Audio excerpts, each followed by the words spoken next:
Everybody, welcome to another 6HM production. I'm Brian H. Waters, and I am with the one and only Queen P.R.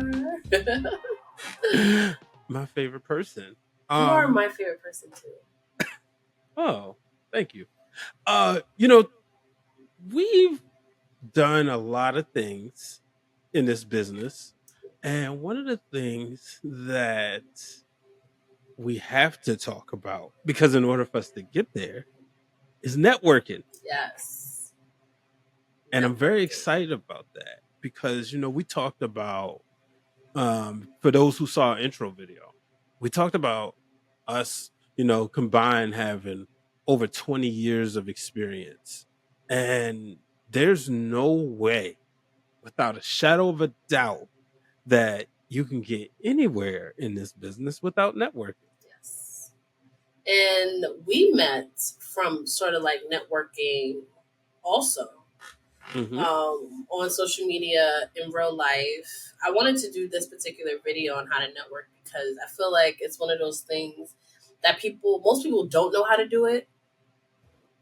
You know what I mean? Or they can't define it, or Right. it's this big scary word, a daunting task that people are not sure how to navigate, especially now with everything being so digital. Everything is so technology based. Everyone's behind a screen. The pandemic didn't help. I think there's like, I hate to say it, but a lack of social skills that we as humans nowadays kind of are lacking because we don't really have to. So this is a video where we're going to share 10 tips on how to network in real life because like Brian H. Waters said, you can't really get anywhere without networking. One phrase I will say is more true than a lot of things that I used to hear over the years. It's who you know. That phrase of like, Mm-hmm. it's really like who you know. And a lot of times that's really what it comes down to, and putting yourself out there. And as someone who is an introvert, very shy. I don't particularly like talking to people.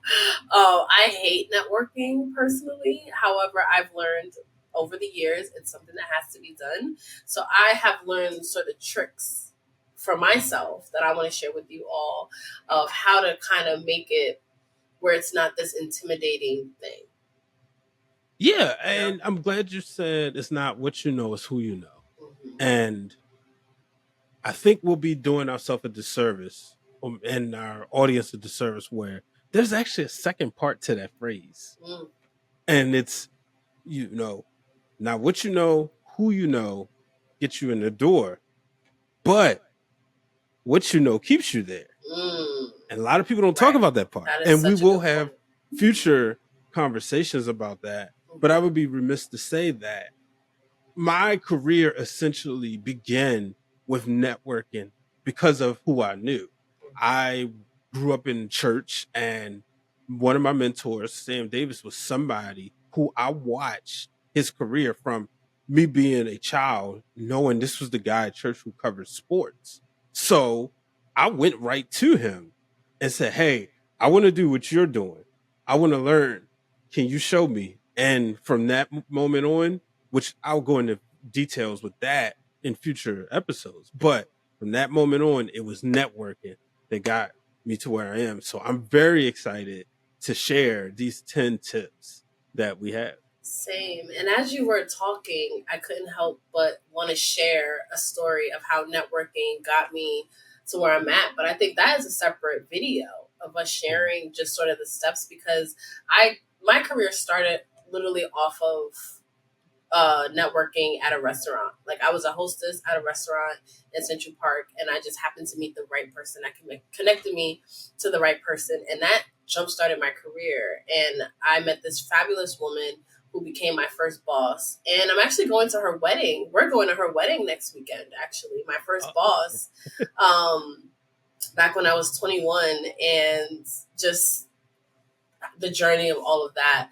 But we'll definitely do a separate video sharing some of those stories because it's really just meeting new people. So we're gonna share our 10 tips on networking. So We'll start with how to prepare. So there are networking events, of course. Now that's like a big thing.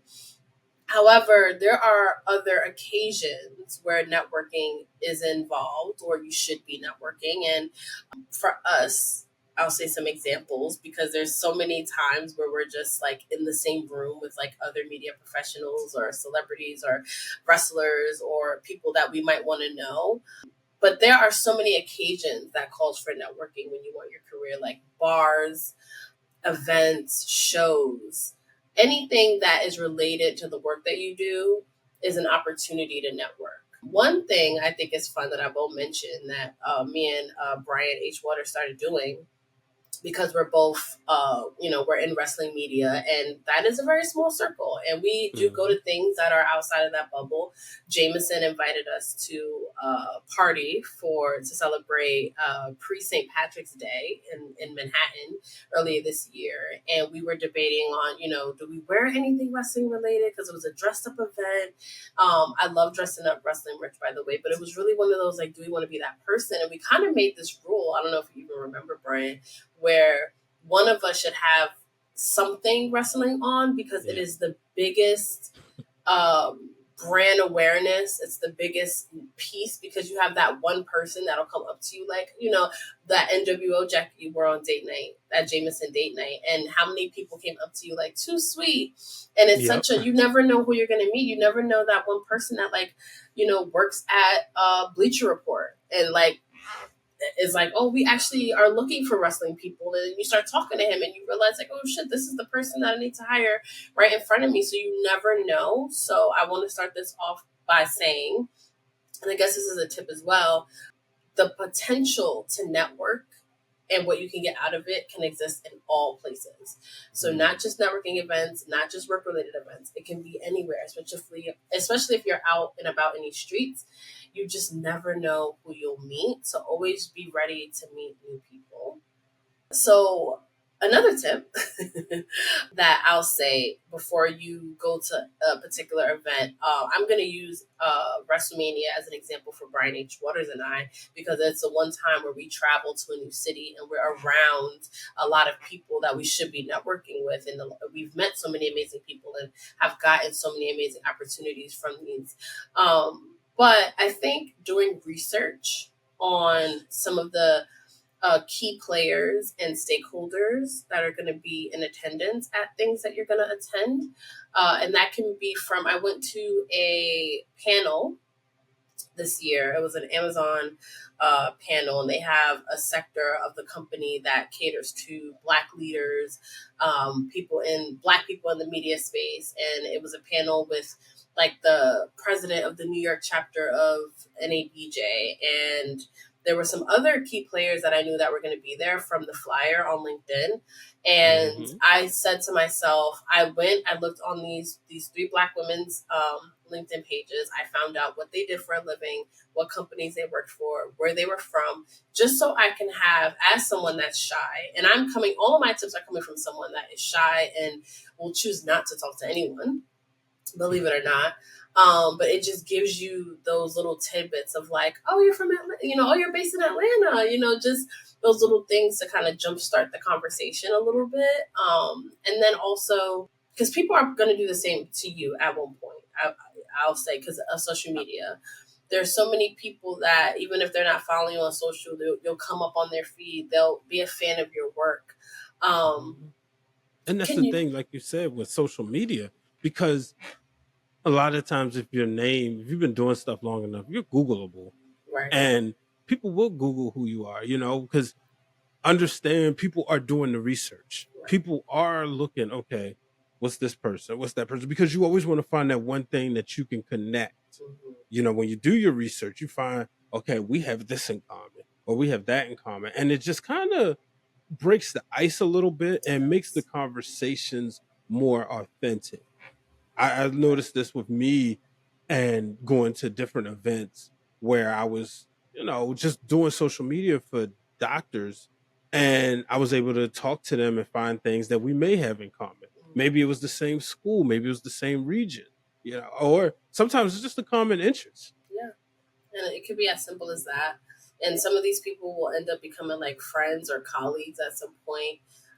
You mentioned being authentic. Like, ask people what you're genuinely interested in. You know, I wanted Hmm. to meet certain people because I had a task that I had to do for work where I wanted to start a specific program. So I went into that event wanting to meet particular people to hopefully help me build that program. So being intentional with, you know, why you're even in this space. What do you want people to get out of it? What are some of your goals for this event?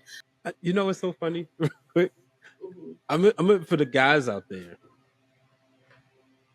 Most of the time, when you go talk to a lady and you're direct, the first thing you're going to get a compliment is like, "Whoa, you know exactly what you want," Hmm. and vice versa, because now they know exactly where you're coming from. There's no surprises, and you apply that same strategy to networking. You Mm. being very intentional, Right. then the person who you're trying to connect with understands that you're not trying to waste their time because you're telling them exactly what you're looking for. Yeah. And that's important too, because then you like are more relaxed as well, because it's like you don't want to waste your own time also. Hmm. I've gone to so many networking events or just like art shows or things that nature and regret it. Like, damn, I should have introduced myself to that person, or you know, why did I stay in the corner the whole time? And there's so many. So think about like what you want to get out of it, so you don't go home and be like, what did I get out of that? You know, what did I do? Because when you're in the content creation game, the media game, you want to make a name for yourself, you know, the grassroots style, the way me and Brian have done it. Every opportunity is an opportunity. You know, Ooh, you can't that's a waste bar. it. Like, you have to, you know, you never know when you're going to be in the same room with these people. And I'm Hmm. speaking from someone who probably, if I've been doing this professionally for 11 years, let's say, I've been bad at networking up until like maybe 4 years ago. Like, I'm speaking from Mm. someone who has left events with regrets, who have been like, damn, I should have said this, I should have did that, or why didn't I tell them what I did? Because I would be shy and just, you know, that All right. imposter syndrome. I was gonna say, what was the pivot? Because somebody's gonna, they're probably thinking that right Yeah. now. What was the moment that made you say, okay, what I'm doing isn't working. I Mhm. gotta get over this and go to the next level. What was that moment? I think the moment was just like getting older Okay. and just learning, like, and you know, we talk a lot, but I have this feeling now where like the time is now. Mm. You know, I've been so blessed and been have done a lot, have worked with a lot of amazing brands, have been invited to a lot of amazing events. But then I realized, like, you know, the people that are in this room right now, like, you're never going to be in this room again. So you have to make a mark now, or it's like it's now or never. Yeah. So it was maybe about like 4 years ago, maybe after like maybe during or after the pandemic, where I was just like, really like, what the hell do I have to lose? You know, like the worst thing that can happen is someone saying no, or, you know, I'd rather that and live with that than like regret Hmm. and being like, I have, you know, who knows where that could have led to. So I think, yeah, that was the pivot of like now or never. Like, these people are in these rooms, you know, it's not like, you know, it's an everyday thing sometimes. Like, you find your opening, take that shit and just hope that you make an impact. Yeah, you belong there. If you're in Yes, there, you exactly. have to go with the approach that you belong there. Exactly. And I'm glad you mentioned that too, because I think another tip would be being confident in Hmm. yourself, even if it's fake. Even if it's fake. I've been a pep talk girl. Anyone that watches Insecure and Issa Rae, and her mirror raps, like, very similar to that. Cause so I am really good at empowering like my friends, my Yes. family members. Like, I will give you the best pep talk of life. Like, I will, but when it Me. comes to myself, exactly. When it comes to myself, I can't, like, I don't follow my own advice or anything like that. But lately, because I've been having this now or never attitude, I'm like, I find myself being like, you know, this is who you are. Like Hmm. really speaking to myself, like, this, act like you're, Beyonce, like walk into a room, be undeniable, like believe in yourself, believe in your own hype first. And you will be surprised that fake confidence turns into like real confidence. Because of that whole like, bring it or go home. Like, are you gonna do it or you're not gonna do it? And that's Hmm. sort of how I've been navigating that whole like fake confidence space, because imposter syndrome is real. But I would say between the two of us, you're probably a better networker than I am, or I would just say maybe a little bit more social. You plug, yourself and even me in conversations faster than I would. Where does your confidence come from, or does it just come from you just being a really friendly person? Like, where do you get your confidence? Because I watch you at things, and you're really good with people and working a room. It's kind of like you said, the now and never. When one day I'll share the story of me being a non-traditional student where I was at went back to or went to complete undergrad at the age of 24 and was finished at 27. But I always felt the chip on my shoulder was I'm behind in most of the study groups. I was the old man. Now most of them was 20 and I was 24, but they would always have the jokes. And so for me it was I had that break of no, the problem was I knew exactly what I wanted to do, but I just wasn't in a position to go to school. So then once I got back, it was like, okay, now nothing's going to stop me. And it was also because there was a lot of people that doubted me, but it wasn't so much that they doubted me. It was my mother and sister believing in me and them telling her I wouldn't go back.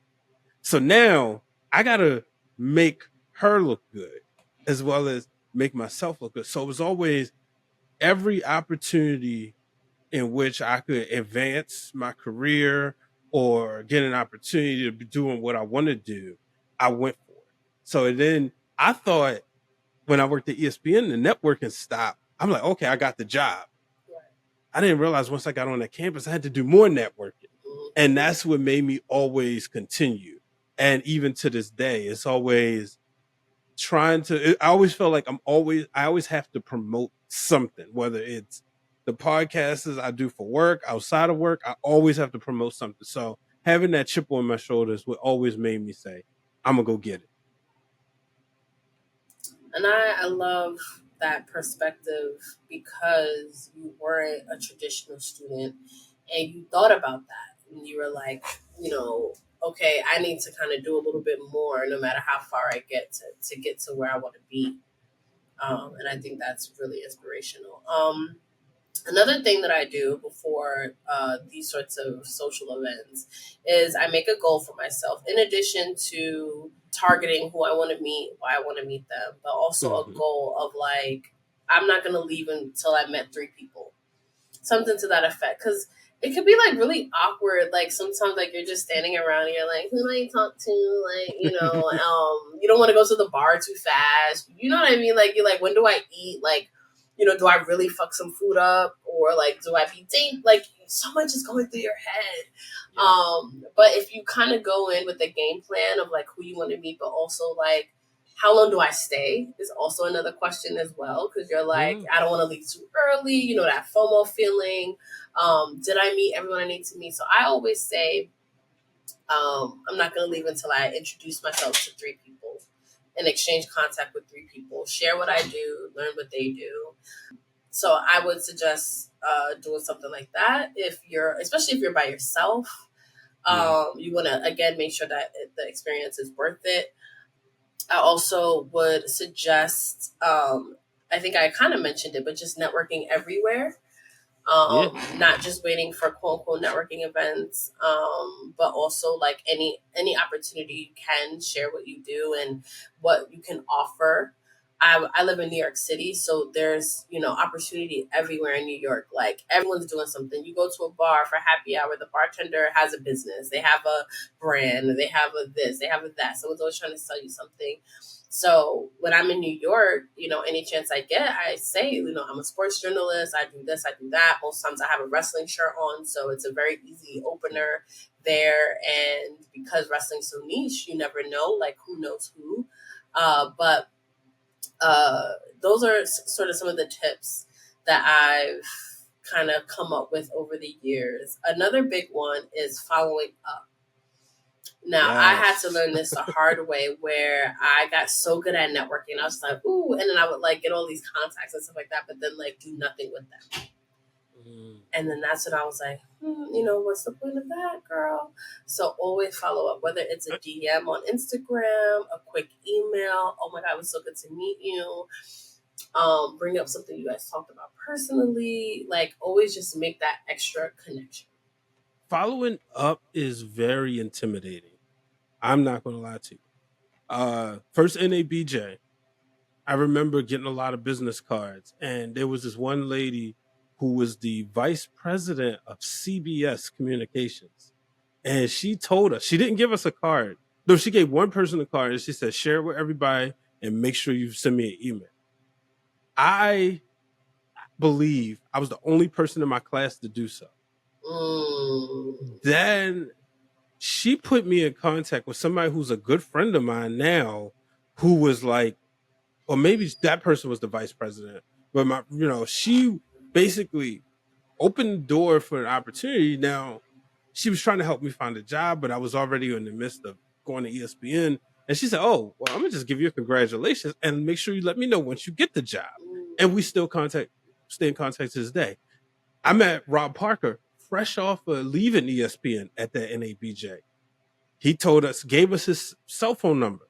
Of course, I'm thinking, oh man, this is Rob Parker. There's no way I'm texting him. To this day, I text Rob, "Hey man, how you doing? How's it going?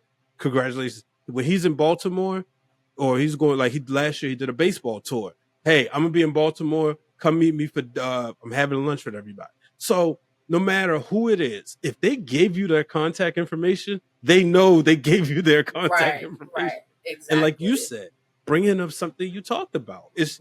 It's network following up is intimidating, but I promise you, you may not, everybody may not follow up right away. Everybody may not respond. Sometimes you have to do two or three. But if it's a networking event or an event that allows, these things to happen, they know what they're going there for. So, because people love giving back, believe it or not, no Yeah, matter at what level, people love giving back. they do. And like you mentioned, people aren't going to give you their card if they don't want to give you their card. Yeah. Even if they is like fake, but like you just never know like what can end up Mhm. happening. They may not respond right away, but you just never know. But networking is very, very important. Just always just being on, um, in authentic ways, so it doesn't feel fake at all. Like that's why for me, wearing wrestling shirts is such an easy opening conversation Mhm. because it's like very relaxed. Like I'm not putting on a front or being false or trying to be something I'm not because I'm trying to Right. network. It's like, oh yeah, yeah, oh yeah, I'm a sports journalist. Oh, I have a wrestling. Like it's very natural. I think that also leads into the elevator pitch, Mhm. which sounds like kind of dated and old school, but it's like so, especially now because everyone is so multi hyphenated.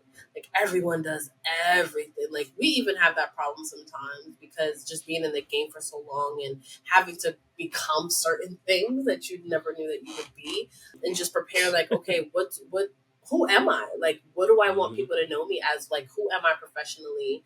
Being strategic about that as well because you want to stand out, but you also want to be intentional about what you do and what you want to get out of these interactions. So prepare that elevator pitch a couple different ways, and just always be prepared to introduce yourself to the world. And Know your um, go-to points. yes, know your Like you go-to said, points. knowing what are you going to talk about. Like for me, I might, if I'm on the elevator with doctors, I know I'm going to bring up my hospital background. Right. If I'm on with quote unquote entertainers, I'm going to bring up my ringer background. So you kind of got to sometimes compartmentalize, but also just know exactly where you're going with this. If you're Exactly. local, if I'm in DC, I'm talking about my time at Fox Sports Right. 1340. So, kind Right. of knowing exactly where you're going. Right. And I think too, just as someone who has always been like really shy growing up, like I never liked to talk about myself or like what I was doing. And I would like Hmm. hate my mom when she would just like tell people like, "Oh, did you know her byline was just in the Amsterdam?" And I would literally be like, because Hmm. I just even to this day, like I feel a little uncomfortable like talking about myself. But when it comes to networking, you just can't. Like just think about things that happen, like shared interests, shared experiences. Like when I meet people that's like from England, like I can say like, oh, I work at the US Sun. Instantly a recognizable brand for someone from the UK. So it just opens up that conversation.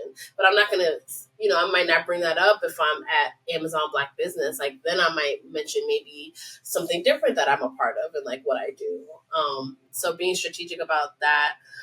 But yeah, so these are some tips that we have and that we've learned over the years about networking. We hope that you got some tips out of that. We will be doing more in our networking series, how to network digitally, when's the right time to slide into someone's DMs, what is a professional way to contact someone via social media, LinkedIn tips and protocol and things that we've learned. So please stay tuned for more marketing tips, career insights, and more from Brian Exposure.